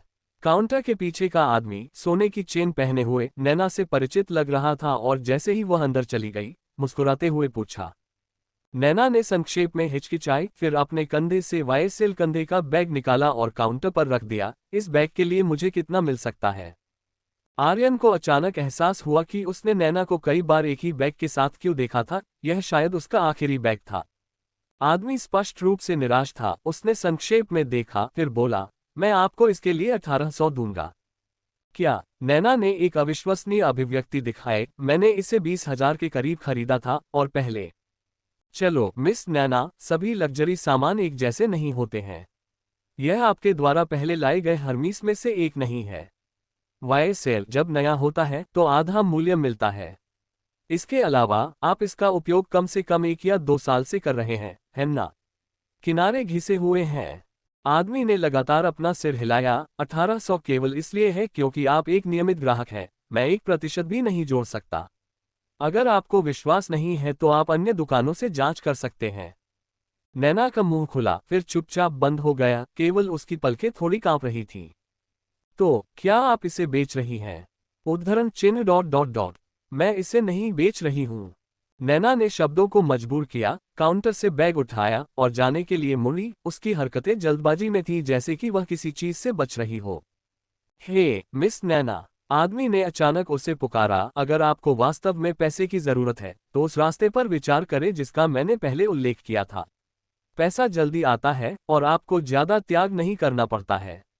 यदि आप तय करते हैं तो वीचैट पर मुझसे संपर्क करें। नैना का शरीर स्पष्ट रूप से तनावग्रस्त हो गया, फिर वह जल्दी से दुकान से बाहर चली गई। एक खाली क्षेत्र में कोने में मुड़ने के बाद नैना अचानक रुक गई। वह बुरी तरह से हाँफ रही थी। अपने कंधों को गले लगाते हुए नीचे बैठी, अपना सिर दफनाया। उसके शरीर के थोड़ा कांपने के अलावा चुप थी। आर्यन भी उसके बगल में बैठ गया, भावनाओं की एक जटिल सरणी महसूस कर रहा था। क्या सिस्टम का मतलब सच्चाई की खोज से यही था? क्या उसका काम इस दूर शांत बहन नैना के दूसरे पक्ष को उजागर करना था? अध्याय 36 देवदूत और दानव। आर्यन नैना का पीछा करते हुए कई जगहों से गुजरा। रास्ते में उसने 1.5 युआन की नोक फुस्प्रिंग पानी की एक बोतल और फ्रेंच छोटी ब्रेड का एक बैग खरीदा, फिर अपनी जेब से एवियन कांच की बोतल निकाली और उसमें खनिज पानी डाला। हालांकि नैना ने ऐसा करते समय उदासीन अभिव्यक्ति दिखाए, आर्यन उसकी अनफोकस्ड आंखों से देख सकता था कि वह इसे अनजाने में कर रही थी। इसका मतलब ये हो सकता है कि वह इसे अक्सर करती थी। नैना फिर प्रांतीय पुस्तकालय के लिए एक बस में चढ़ी, लेकिन वह सड़क के किनारे थोड़ी देर के लिए घूमती रही और अंततः पुस्तक सुगंध स्टेशन में प्रवेश नहीं किया, जिसकी अभी भी रोशनी जल रही थी। नैना अंततः शहर के केंद्र में एक गली में रुक गई। चमकदार रोशनी और अंतहीन यातायात को खाली घूर रही थी। आर्यन ने समय पर नजर डाली, ये पहले से ही 9 बजे से अधिक था। सिस्टम इंटरफेस अभी भी दौड़ प्रगति में दिखा रहा था और भले ही इतना समय बीत चुका था, कोई नया संकेत नहीं था। जब आर्यन सोच रहा था कि क्या उसे अगले चरण को ट्रिगर करने के लिए कुछ पहल करने की आवश्यकता है, तो नैना अचानक उनके बगल की एक पुरानी इमारत की ओर चली गई। आर्यन इमारत में प्रवेश किया और नैना के साथ शीर्ष मंजिल तक लिफ्ट में चढ़ा, फिर उसे सीढ़ियों से ऊपर जाते हुए देखा।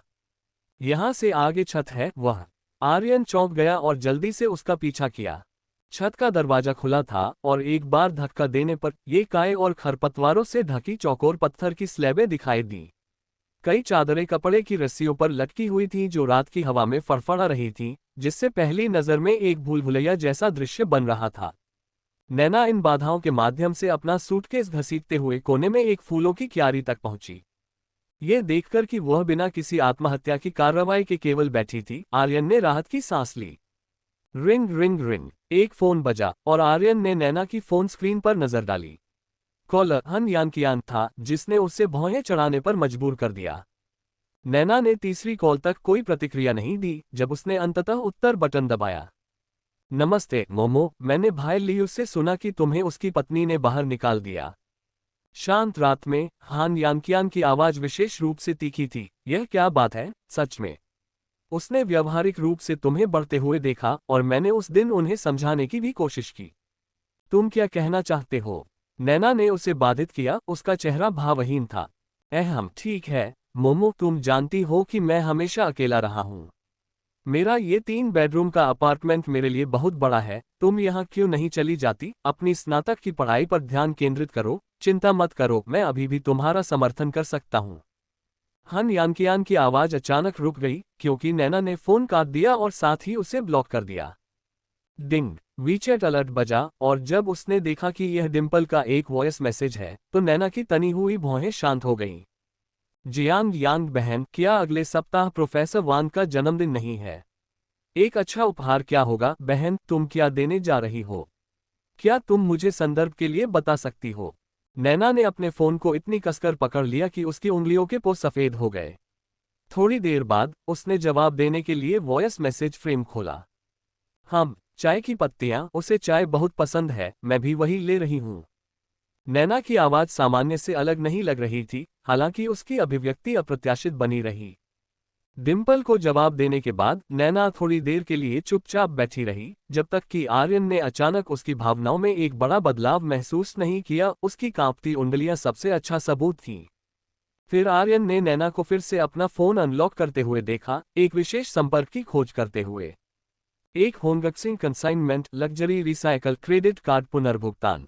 आर्यन की नजर तेज हो गई। क्या यह उस दुकान का मालिक था जहां वह गई थी? नैना क्या करना चाहती थी? आपने जिस तरीके का उल्लेख किया था वह क्या है? आर्यन ने नैना को संदेश टाइप और भेजते हुए देखा। प्रतिक्रिया तेज थी, एक लंबे वॉयस मैसेज के रूप में वापस आ रही थी। ये बहुत सीधा है, आपको बस नियमित रूप से कुछ सीमा रेखा वाली सेल्फी या छोटे वीडियो लेने की आवश्यकता है। आपको अपना चेहरा दिखाने की आवश्यकता नहीं है। शायद एक मुखौटा पहने और उन्हें मुझे दें। मेरे पास ऐसे दोस्त हैं जो सोशल प्लेटफॉर्म संचालित करने में विशेषज्ञ हैं और इन तस्वीरों और वीडियो की पर्याप्त मांग है। तस्वीरें 100 की हैं, वीडियो गुणवत्ता के आधार पर कुछ 100 से लेकर कुछ हजार तक भिन्न होते हैं। चिंता मत करो मिस नैना, वे विदेशी खातों पर अपलोड करते हैं, जैसे कि INSOF या वह निश्चित बदक, इसलिए आपको पहचाने जाने की चिंता नहीं करनी होगी। आप उन्हें खुद ले सकते हैं या मैं किसी को आपका मार्गदर्शन करने की व्यवस्था कर सकता हूं। कंसाइनमेंट दुकान के मालिक ने विस्तार से बात की। आर्यन ने अचरज से सुना, इस तरह का व्यवसाय भी मौजूद था। किस तरह की तस्वीरें? नैना ने सुनने के बाद पूछा। कई तस्वीरें जल्दी से भेजी गईं और आर्यन भी उत्सुकता से देखने के लिए झुक गया। पहली नज़र में तस्वीरें काफी सामान्य लग रही थीं, थोड़ी उत्तेजक पोर्ट्रेट से ज्यादा नहीं, लेकिन करीब से निरीक्षण करने पर उन्होंने महत्वपूर्ण आकर्षण बिखेरा। लड़कियों को काली रेशम, सौतेली मास्कट, स्पाइडरमैन और इसी तरह के विभिन्न वेशभूषा में कपड़े पहने हुए। ये कहना उचित है कि सबसे आवश्यक भागों को छोड़कर जो कुछ भी दिखाया जा सकता था वह प्रदर्शन पर था। नैना ने अपने लाल होठों को थोड़ा अलग किया, जो महान मानसिक सदमे में लग रहा था। विराम के बाद, जैसे ही नैना ने अभी तक जवाब नहीं दिया, आगे के वॉइस मैसेज उत्तराधिकार में आए। मिस नैना, यदि आप उन सोशल प्लेटफॉर्म की जांच करते हैं तो आप देखेंगे कि यह एक्सपोजर वास्तव में कोई बड़ी बात नहीं है। मैं ईमानदारी से आपकी मदद करना चाहता हूं। ये तस्वीरें सबसे सरल टेम्पलेट है। आप पहले इसे क्यों नहीं आजमाते? यह उतना कठिन नहीं है जितना लगता है। मैं आपको विश्वास दिलाता हूं कि यह सब नकद वितरण है। चुप्पी। नैना ने फोन पकड़े हुए अपनी मुद्रा बनाए रखी, लंबे समय तक अचल रही। फिर भी उसकी लंबी पलकें कांपती रहीं। वह संघर्ष कर रही थी। आर्यन चुपचाप देखता रहा, ये देखना चाहता था कि वह क्या विकल्प चुनेगी। नैना आखिरकार चली गई, अपनी फोन स्क्रीन को तस्वीरों में से एक पर जलाए रखा, फिर फोन को अलग रख दिया और अपना सूटकेस खोल दिया। आर्यन ने उसे नीचे से काले जांघ ऊंचे मोजे की एक जोड़ी निकालते हुए देखा। उसने अपनी जीन्स के बटन खोल दिए। यहाँ इस ठंडी, सीटी बजाती छत पर वह कांप रही थी क्योंकि उसने तंग जीन्स को छील दिया। उसकी चमकती जांघें रात में चकाचौंध सफेद दिख रही थीं। इस क्षण आर्यन ने खुद को अपनी सांस रोकते हुए पाया, अपनी भावनाओं के बारे में अनिश्चित, क्योंकि उसने नैना को धीरे धीरे अपने पूरी तरह से आनुपातिक पैरों पर मोजे खिसकाते हुए देखा। उसने अपने फोन पर कैमरा सक्रिय किया, लेकिन उसकी उंगलियां पहली तस्वीर लेने के लिए बहुत हिंसक रूप से कांप रही थीं। क्लिक। उसने अंततः शटर दबाया, लेकिन नैना भी उस क्षण टूट गई। वह जमीन पर गिर गई, जिससे तेज पत्थर उसकी त्वचा में धंस गए। अपना चेहरा ढंककर वह अधिक से अधिक उग्र रूप से रोई, अब चुप नहीं, बल्कि उन्माद के संकेत के साथ। डिंग। इस क्षण अवाक होकर वहां खड़े आर्यन ने सिस्टम संकेत सुना। देवदूत कहता है, यह मानवता के लिए एक मुक्ति है। तुम उसे रसातल में डूबते हुए पहुंचोगे और तुम्हें ईमानदारी और प्यार मिलेगा। दानव कहता है, तुम उसे एक टूटे हुए खाई में खींचोगे और पूरी तरह से उस पर कब्जा कर लोगे, एक आदर्श प्रेमी और इच्छा की पूर्ति प्राप्त करोगे। अजगर मारने वाले युवा, क्या तुमने सच्चाई की झलक देखी है? कृपया अपनी पसंद बनाएं, दौर का अंत आपके लिए तय करना है। ... अध्याय 37, टूटना और विकास। किसी ने कहा, हर किसी के दिल के अंदर एक पेंडोरा का बक्सा होता है। इस क्षण आर्यन मोटे तौर पर इस छिपे हुए दौर का अर्थ समझ गया। सिस्टम ने एक अपरंपरागत तरीके से उसे नैना का अज्ञात पक्ष देखने की अनुमति दी। ये दूर की वरिष्ठ बहन, पवित्र देवी और कैंपस फूल जैसे सभी लेबल फाड़ने के बाद बची हुई वास्तविकता थी। उसमें वह व्यर्थता थी जो साधारण लड़कियों में होती है, शायद कुछ पहलुओं में और भी अधिक। यहाँ तक कि जब वह मुश्किल से भोजन का खर्च उठाने की निराशाजनक स्थिति में गिर गई, तब भी उसने अपनी गरिमा बनाए रखने की कोशिश की। पानी बदलने का कार्य हास्यास्पद लग रहा था। उसके पास इतने उच्च नैतिक मानक नहीं थे। एक तरफ उसने बिना किसी हिचकिचाहट के हानयान की आन को अस्वीकार कर दिया, फिर भी दूसरे तरीके से अपनी आत्मा बेचने की कोशिश की। ... केवल कुछ तस्वीरें किनारे से फिसलती हुई, ऐसा लग रहा था कि कुछ भी नहीं है। लेकिन ये 2 दशकों में निर्मित उसके जीवन मूल्यों और विश्वदृष्टि का उलटफेर था।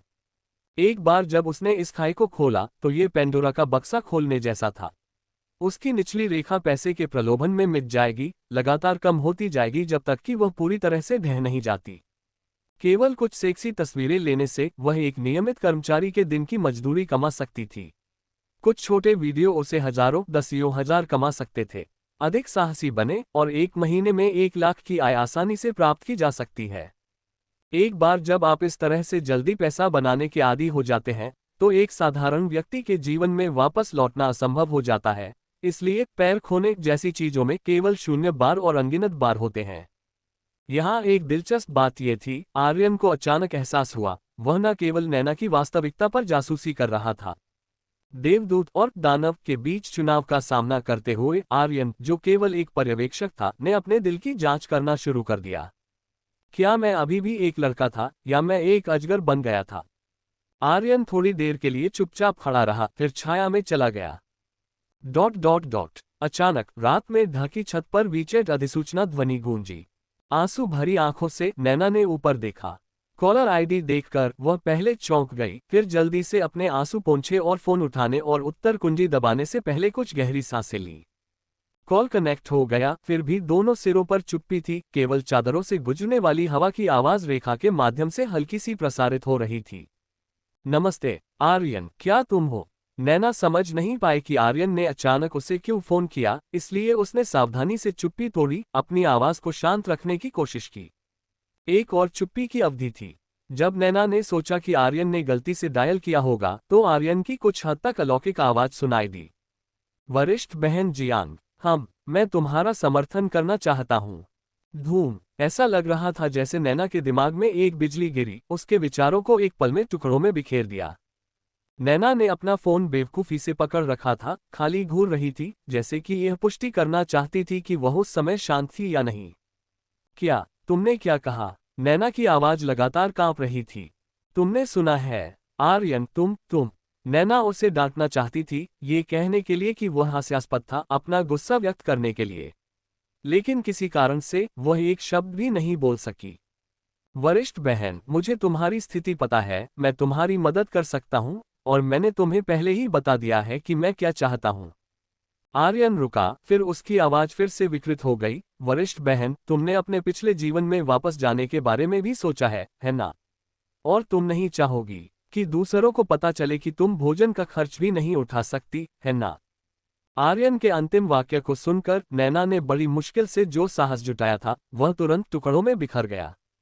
ऐसा लग रहा था जैसे उसने अपनी सबसे शर्मनाक पल को पूरी तरह से कैद करती हुई आंखें देखीं। शर्म, गुस्सा, दहशत, लाचारी, इन सभी मिश्रित भावनाओं ने उसे लपेट लिया, छिपने के लिए कहीं नहीं था। आर्यन सीढ़ी के कोने पर खड़ा था, दूसरी तरफ से तेज सांस सुन रहा था, अंदर थोड़ा अजीब महसूस कर रहा था। वह केवल अपने शुरुआती बिसवा दशा में एक युवक था। ऐसे मामलों में नैना का ये पहला अनुभव था, और उसका भी, भले ही वह नियंत्रण में रहने वाला लग रहा था। मूल रूप से उसने वह अंतिम वाक्य कहने का इरादा नहीं किया था, ये केवल ताज़ा अवशोषित मनोवैज्ञानिक ज्ञान था जो उसे याद दिला रहा था, किसी के अंतिम मानसिक रक्षा को तोड़ने के लिए उसे कड़ी चोट करने की आवश्यकता थी। नैना ने अपनी प्रतिक्रिया में देरी की, लेकिन अचानक आर्यन ने सिस्टम अधिसूचना ध्वनि सुनी। डिंग। मेजबान ने छिपे हुए दौर को पूरा कर लिया है, और दौर का पुरस्कार जारी कर दिया गया है। मेजबान को प्राप्त हुआ है नैना की इच्छा उपभोग सोना। प्रारंभिक अवधि। इच्छा उपभोग सोना। हर बार जब बाध्य विषय इच्छा में डूब जाता है, तो भोग के स्तर के आधार पर विशेष उपभोग धन की विभिन्न मात्रा उत्पन्न होगी। इस उपभोग धन का उपयोग केवल बाध्य विषय के लिए किया जा सकता है। गर्म अनुस्मारक देवदूत का विंडब्रेकर ऊर्जा समाप्त हो गई है और स्वचालित रूप से नष्ट हो गई है। Ding dong. CMB आपके 1111 में समाप्त होने वाले खाते को रात के 10:14 पर 1000,000.00 रुपये प्राप्त हुए हैं। इच्छा उपभोग सोना। आर्यन संक्षेप में अवाक रह गया, लेकिन अचानक वह जाग गया। हालांकि नैना ने अभी तक उसे जवाब नहीं दिया था, सिस्टम ने उसकी ओर से जवाब दिया था। इस विशेष उपभोग धन के बारे में सिस्टम की व्याख्या स्पष्ट थी, केवल जब बाध्य विषय इच्छा में डूब जाता है तो इसका उत्पादन किया जाएगा। प्राप्त प्रारंभिक 10 लाख का मतलब था कि नैना का दिल पहले ही गिर चुका था, लेकिन शर्म और अवशिष्ट गरिमा के कारण वह बोल नहीं सकी। आर्यन ने फोन को घूरते हुए देखा, उसका चेहरा स्क्रीन के प्रतिबिंब से धुंधला हो गया। वह अभी भी खुद को सही मायने में नहीं देख सका, लेकिन वह जानता था इस थोड़े समय में वह बड़ा हो गया था। शायद यही सिस्टम का असली लक्ष्य था। लाइन के दूसरे छोर पर नैना चुप रही। आर्यन ने अब और इंतजार नहीं किया, कॉल काट दिया और नीचे चलने के लिए मुड़ गया। फोन से अचानक व्यस्त संकेत ने नैना का सिर उसके घुटनों से खींच लिया। उसकी अभिव्यक्ति हैरान थी। आर्यन ने अचानक फोन काट दिया। तो उसका वास्तव में क्या मतलब था? एक ही शब्दों के साथ काम करना, लेकिन हान यानकियान और आर्यन के विभिन्न मुंहों द्वारा बोला गया। नैना की भावनाएं पूरी तरह से अलग थीं। कारण यह था, केवल 2 दिनों के लिए उसे जानने के बावजूद नैना का दिल आर्यन के लिए पहले से ही जटिल भावनाओं को आश्रय दे रहा था। शायद यह एक उभरता हुआ स्नेह था, एक नवजात प्रशंसा या जिज्ञासा का विस्तार। लेकिन ठीक इसी वजह से वह इसे स्वीकार करने में और भी असमर्थ थी। फिर भी कठोर वास्तविकता ने उसे इनकार के शब्द बोलने में असमर्थ बना दिया। क्या आर्यन ने सोचा कि उसने उसे अस्वीकार कर दिया था? लेकिन फिर क्या उसे वापस कॉल करना चाहिए? अगर उसने वापस कॉल किया तो उसे क्या कहना चाहिए? जब नैना एक संघर्ष में फंस गई थी, अनिश्चित थी कि क्या करना है, तो उसका फोन अचानक सूचनाओं की एक श्रृंखला के साथ बज उठा। जब उसने उन्हें देखा तो वे सभी आर्यन के संदेश थे। कुल 3। कृपया स्वीकार करें, 50,000.00 रुपये। वरिष्ठ बहन, अब नीचे जाओ, सड़क के किनारे प्रतीक्षा करो, वांडा होटल से एक कार 5 मिनट में तुम्हें लेने आएगी। ओह, और वीचेट पर उन सभी गंदे संपर्कों को हटाना याद रखें। अध्याय 38, इच्छा सोना का ट्रिगर तंत्र। रोल्स रॉयस घोस्ट की पिछली सीट। नैना चुपचाप बैठी थी, मुलायम बैकरेस्ट पर झुकी हुई, तारा में छत को थोड़ा ऊपर की ओर देख रही थी।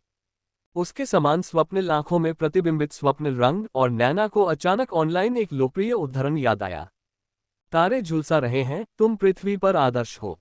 तकनीकी रूप से बोलते हुए इस वाक्य का कोई व्याकरणिक अर्थ नहीं था, लेकिन नैना सोच रही थी कि क्या वह अब जो अनुभव कर रही थी वह तारों और आदर्शों के वैकल्पिक संस्करण के रूप में गिना जाता है या नहीं। ...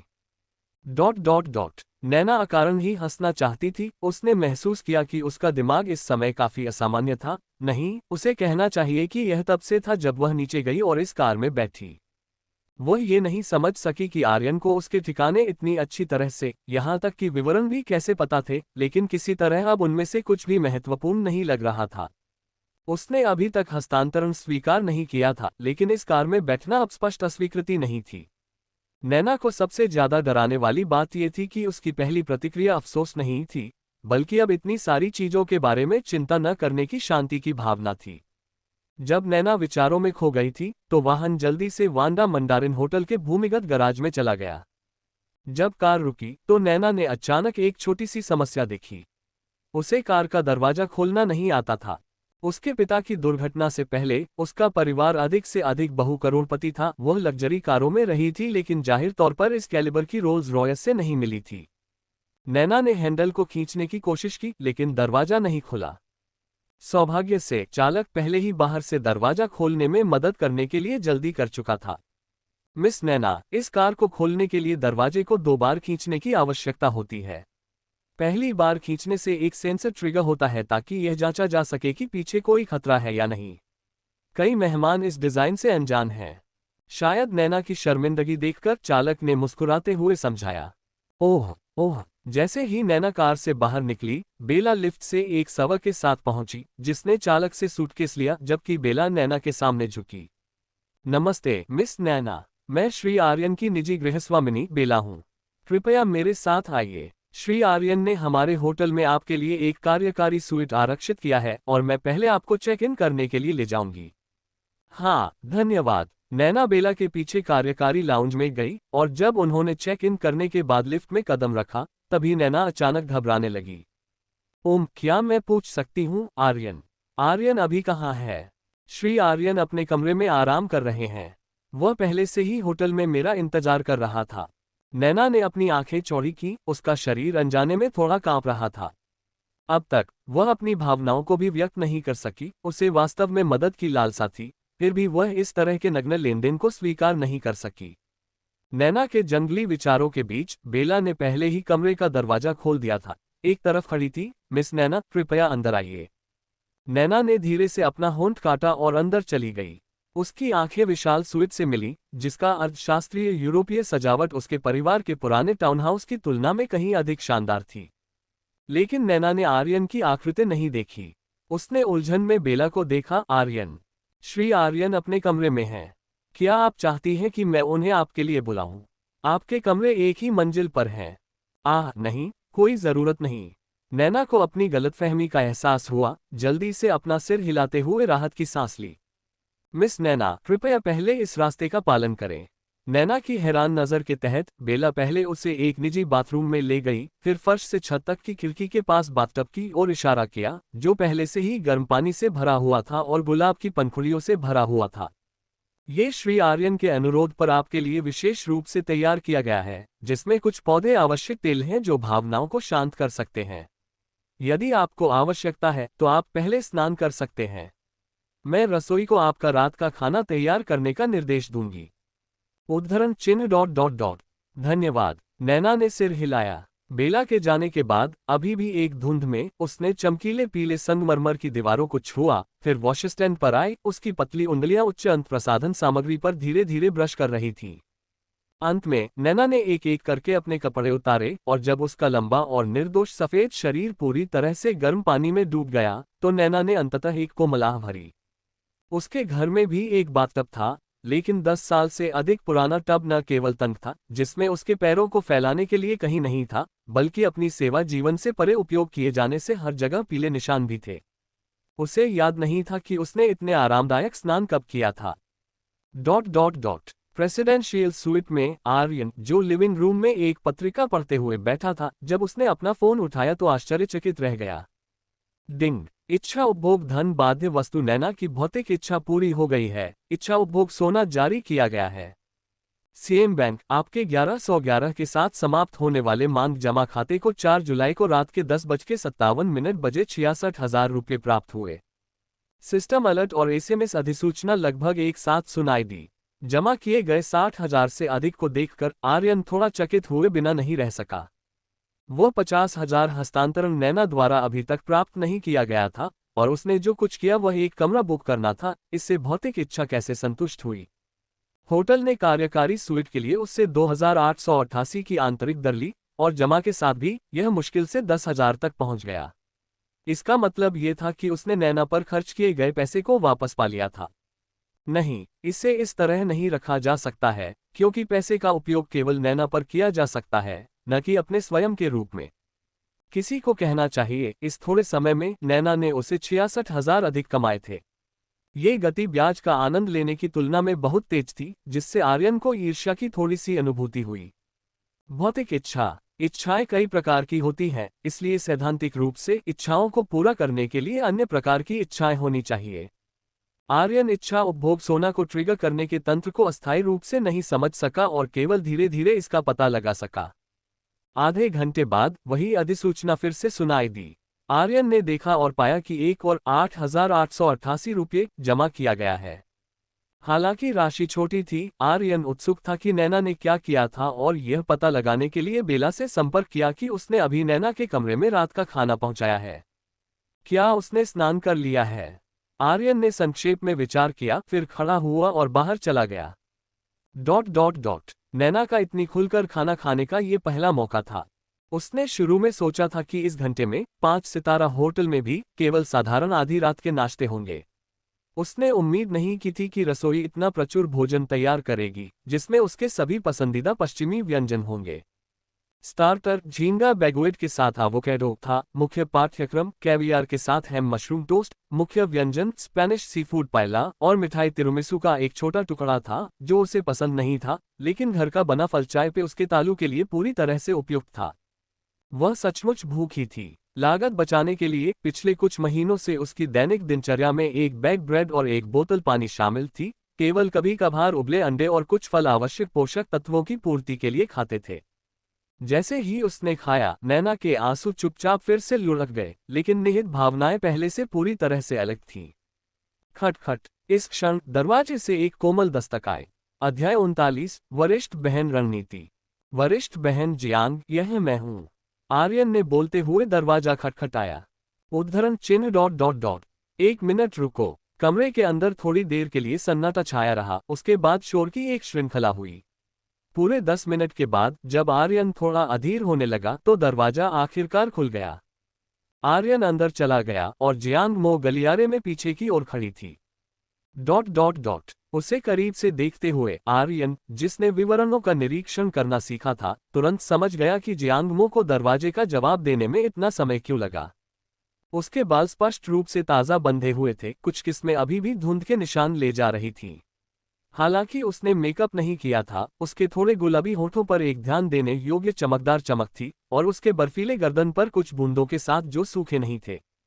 उसने इन कुछ मिनटों का उपयोग जल्दी से तरोताजा होने और यहां तक कि लिप ग्लॉस लगाने के लिए किया था। आर्यन की नज़र नीचे की ओर जारी रही। उसने होटल द्वारा प्रदान किए गए पायजामा नहीं पहने थे, बल्कि अपने खुद के एक सफ़ेद फीता कैमिसोल नाइट ड्रेस पहने हुए थे।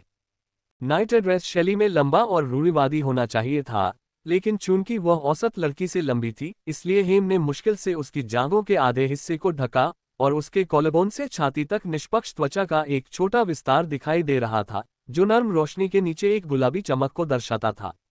मैं बदलने जाऊंगी।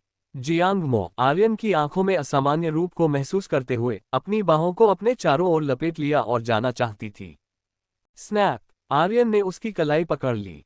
तुम, वरिष्ठ बहन, क्या हमें बात नहीं करनी चाहिए?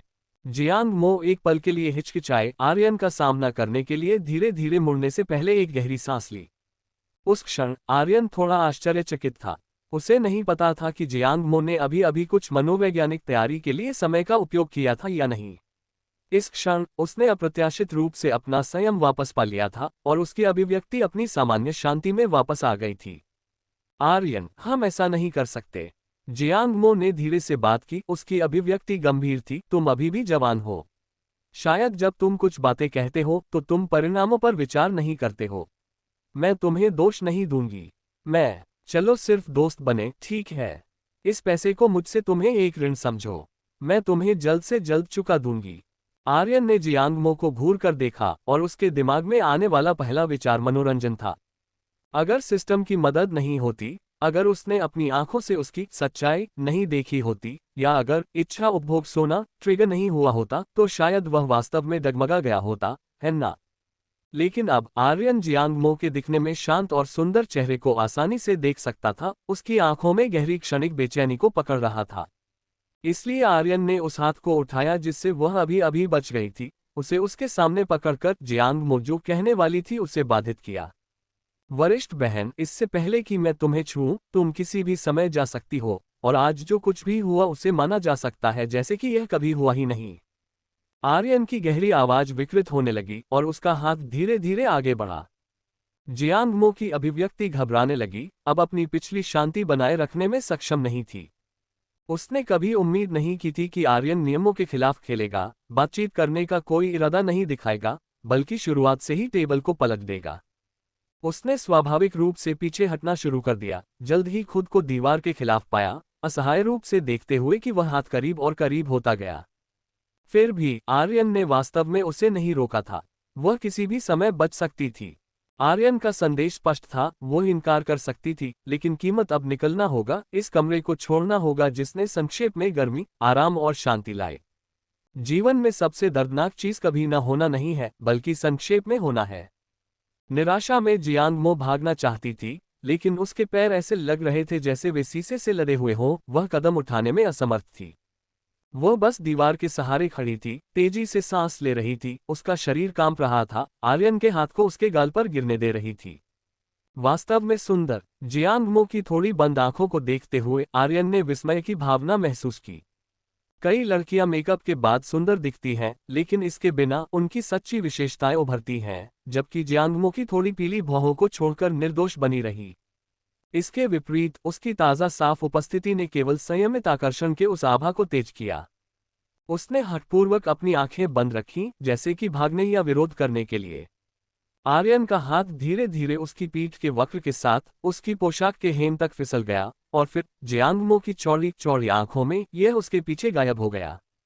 जियांग मो का शरीर कांपने लगा, उसकी सांस और भी अनियमित हो गई, उसकी विशेषताओं पर व्याकुलता के साथ मिश्रित पीड़ा का एक अजीब रूप ले लिया। आर्यन पूरी प्रक्रिया के दौरान जियांग मो की प्रतिक्रियाओं को उत्सुकता से देख रहा था। जब उसने जियांग मो को अपनी मुट्ठियां भींचते हुए देखा तो एक प्रकोप के कगार पर डगमगाते हुए उसने अचानक अपना हाथ वापस ले लिया। शक्ति से वंचित जियांग मो आधी दीवार के सहारे झुकी हुई थी, आंखें आंसुओं से भरी हुई थीं, आर्यन को गुस्से में घूर रही थी। उसका मुंह खुला हुआ था जैसे कि कुछ कहना हो, लेकिन अंत में कुछ भी नहीं निकला। शुरुआत से अंत तक तुम किसी भी समय भाग सकती थी, लेकिन तुमने नहीं किया, है ना, वरिष्ठ बहन? आर्यन ने जियांग मो को घूर कर देखा और सिर्फ एक वाक्य के साथ उसने उसे फिर से घबरा दिया। वरिष्ठ बहन, मैं तुम्हें आदी होने और मुझे स्वीकार करने के लिए थोड़ा समय दे सकता हूं, क्या तुम वह चाहती हो? इस क्षण आर्यन ने फिर से बात की। जियांग मो ने उसे खाली घूर कर देखा, उसकी आंखों में अभी भी आंसू चिपके हुए थे, उसकी शांत विशेषताओं के खिलाफ एक अद्वितीय सुंदरता पैदा कर रहे थे। क्या तुम वह चाहती हो? आर्यन ने और जोर दिया। जियांग मो नहीं जानती थी कि वह क्या सोच रही थी, जैसे कि उसकी नियंत्रण से परे एक शक्ति से प्रेरित होकर उसने थोड़ा सिर हिलाया। और ऐसा लग रहा था जैसे वह पूरी तरह से भूल गई थी कि कुछ मिनट पहले उसने आर्यन के साथ चीजों को स्पष्ट करने का दृढ़ इरादा किया था। वह इस तरह के रिश्ते को अस्वीकार करना चाहती थी।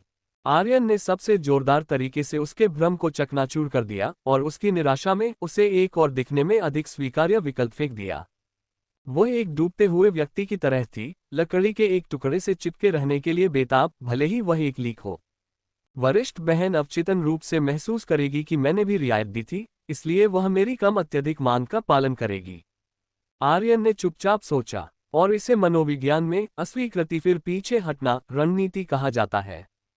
आर्यन वास्तव में जियांगमो को मजबूर नहीं करना चाहता था, वह एक अपराधी नहीं था। ये कदम दर कदम विजय इसके बजाय उसके लिए रोमांचक थी। वरिष्ठ बहन, क्या तुम कभी प्यार में पड़ी हो? आर्यन ने जियांगमो को उठाया, उसे उसके खिलाफ झुकने की अनुमति दी और उत्सुकता से पूछा, ऑनलाइन डेटिंग क्या वह गिना जाता है? जियांगमो कुछ हद तक शांत हो गई थी। उसने आर्यन के साथ शारीरिक संपर्क का विरोध नहीं किया, थोड़ा उसके खिलाफ झुकी, अपनी सांस को स्थिर किया। मैं सामाजिककरण में अच्छी नहीं हूँ।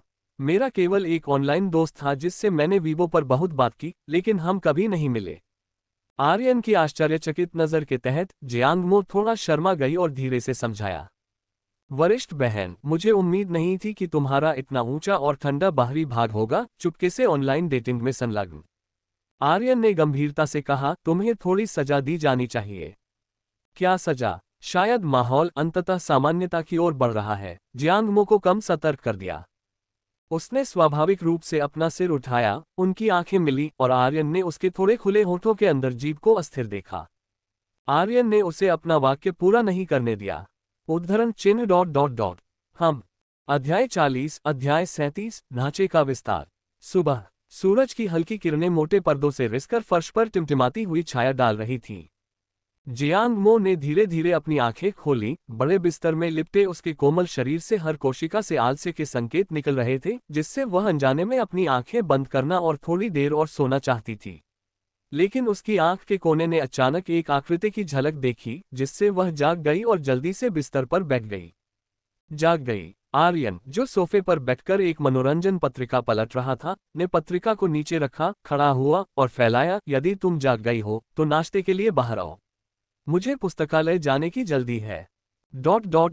जियांगमो ने स्वाभाविक रूप से रजाई उठाए और जांच की, और कुछ भी असामान्य नहीं था। वह कल रात बहुत अच्छी तरह से सोई थी। जांच करना बंद करो, मैं अभी आया हूं और कुछ भी करने का समय नहीं मिला है। लेकिन अगर तुम अपनी पोशाक ऊपर नहीं करती हो तो मैं गारंटी नहीं दे सकता कि मैं नहीं करूंगा। आर्यन ने उसे ध्यान से देखते हुए हंसा। तभी जियांगमो को एहसास हुआ कि उसकी नाइटगाउन का एक पट्टा नीचे खिसक गया था, केवल किसी चीज से पकड़ा गया था, इसलिए वह उजागर नहीं हुई थी, लेकिन सुंदर वक्र भी आर्यन के दृश्य में गिर गया था।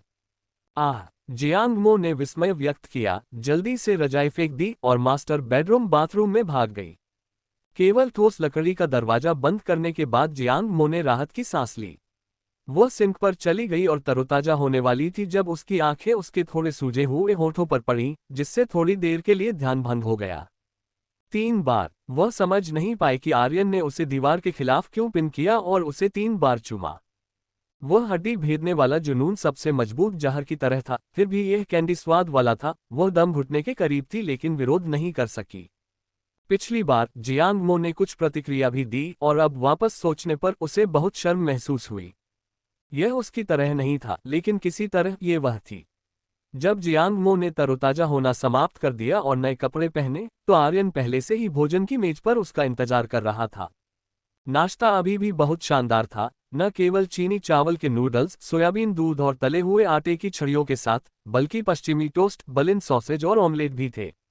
मुझे यकीन नहीं था कि तुम्हें क्या पसंद आएगा, इसलिए मैंने बेला को प्रत्येक में से एक तैयार करने के लिए कहा। जियांगमो को अभी भी पश्चिमी भोजन चुनते हुए देखकर आर्यन ने बचे हुए चीनी नाश्ते को अपने सामने धकेल दिया और चावल के नूडल्स को सुरुचिपूर्ण ढंग से खाना शुरू कर दिया। उसे वास्तव में परवाह नहीं थी कि उसने क्या खाया, जब तक कि कुछ भी बर्बाद नहीं हुआ। खिड़की के बाहर धूप तेज थी और दोनों ने चुपचाप अपना नाश्ता किया। जियांग मो ने कभी कभी आर्यन को देखा और उसकी आंखों में अनजाने में थोड़ी सी कोमलता बढ़ गई। भले ही उसने कल रात आर्यन के जाने के बाद धन हस्तांतरण स्वीकार कर लिया था, फिर भी इस तरह के सामंजस्यपूर्ण क्षण ने उसे इसमें डूबने के लिए प्रेरित किया, ये सोचते हुए कि उनमें और एक विशिष्ट जोड़े के बीच ज्यादा अंतर नहीं था। क्या मेरे चेहरे पर फूल हैं? आर्यन ने थोड़ी देर के लिए खाया नैपकिन से अपना मुंह पोंछा और अचानक पूछा। उद्धरण चिन्ह डॉट डॉट डॉट। आर्यन, मुझे तुम्हें कुछ बताना है। जियांग मो ने अपना सिर झुकाते हुए धीरे से कहा, मुझे कुछ दिनों के लिए मिंग शहर छोड़ना पड़ सकता है। क्या तुम अपने प्रोफेसर के साथ अनुसंधान के लिए हैंग शहर जा रही हो? तुम्हें ये कैसे पता? जियांग मो ने आश्चर्य से ऊपर देखा। ओह, डिम्पल ने मुझे बताया जब हम चैट कर रहे थे।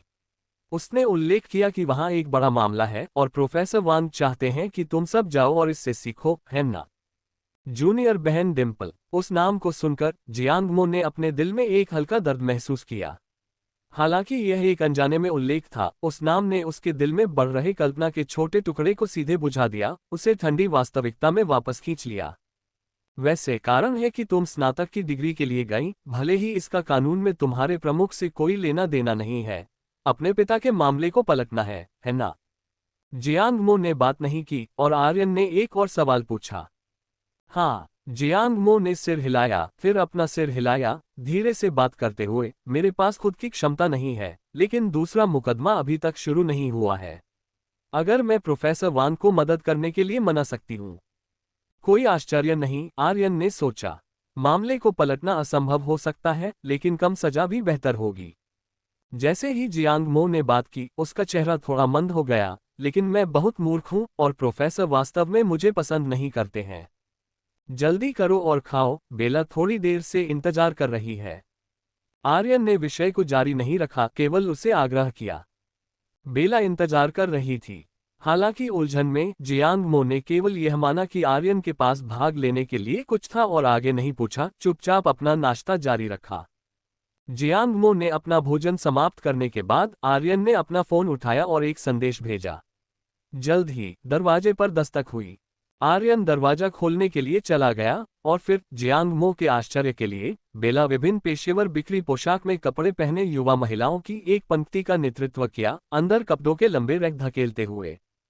3 रैक में विभिन्न शैलियों के कपड़े थे, लंबी पोशाक, जूते, कोट, जैकेट और अंडरगारमेंट्स। जियांग मो ने बालेनियागा रैक पर विभिन्न शैलियों के मोजे का एक खंड भी देखा। बालेनियागा के अलावा अन्य 2 रैक एलवी और गुच्ची के थे। सभी महिलाओं के कपड़े। आर्यन, ये जियांग मो थोड़ा अवाक थी, यह अनुमान लगाते हुए कि क्या हो रहा था। उसने केवल सुना था कि लग्जरी ब्रांड होम सर्विस प्रदान करते हैं, लेकिन ये पहली बार था जब उसने इसे देखा था। समय तंग था और बेला केवल इन 3 ब्रांडों से संपर्क कर सकती थी, लेकिन तुम्हारे लिए चुनने के लिए पर्याप्त शैलियां होनी चाहिए।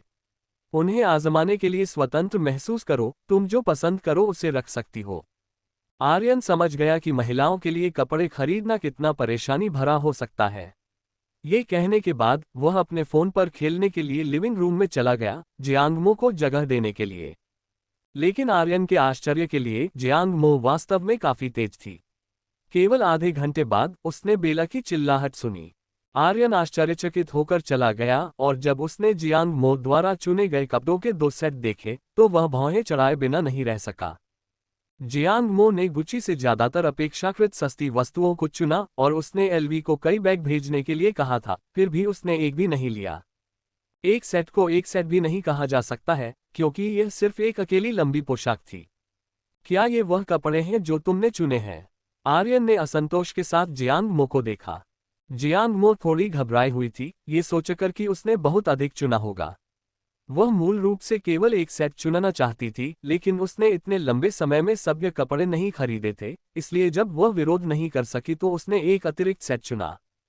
शायद मुझे ये पोशाक नहीं लेनी चाहिए। जियांग मो ने अपना होंठ काटा, एलवी से बुना हुआ पोशाक को पकड़कर इसे रैक पर वापस लटकाने का इरादा किया। लग्जरी सेल्सवुमन की मुस्कान, जो पहले से ही कठोर थी, अब पूरी तरह से गायब हो गई। उन्होंने इन कपड़ों को तैयार करने में 1 से 2 घंटे बिताए, ये सोचते हुए कि उन्हें एक बड़ा ऑर्डर मिला है, केवल इसके लिए इस तरह से समाप्त होने के लिए। कोई बात नहीं, मैं तुम्हें चुनना सिखाऊंगा।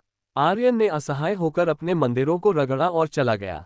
जियांग मो इस तरह खर्च करने के साथ 1 मिलियन खर्च करने में हमेशा के लिए लगेगा। महिला, तुम्हें अपने क्षितिज को व्यापक करने की आवश्यकता है। आओ, बस मुझे बताओ कि तुम्हें कौन से पसंद नहीं है। वीडियो पसंद आए तो लाइक करें और अपने दोस्तों के साथ शेयर करें। हमारे टेलीग्राम चैनल का लिंक डिस्क्रिप्शन में दिया गया है, तो जरूर ज्वाइन करें ताकि आप हमारे अपडेट सबसे पहले पा सकें। आपका सपोर्ट हमारे लिए बहुत महत्वपूर्ण है, इसलिए हमारे साथ जुड़े रहें और हमारी यात्रा में हिस्सा बनें।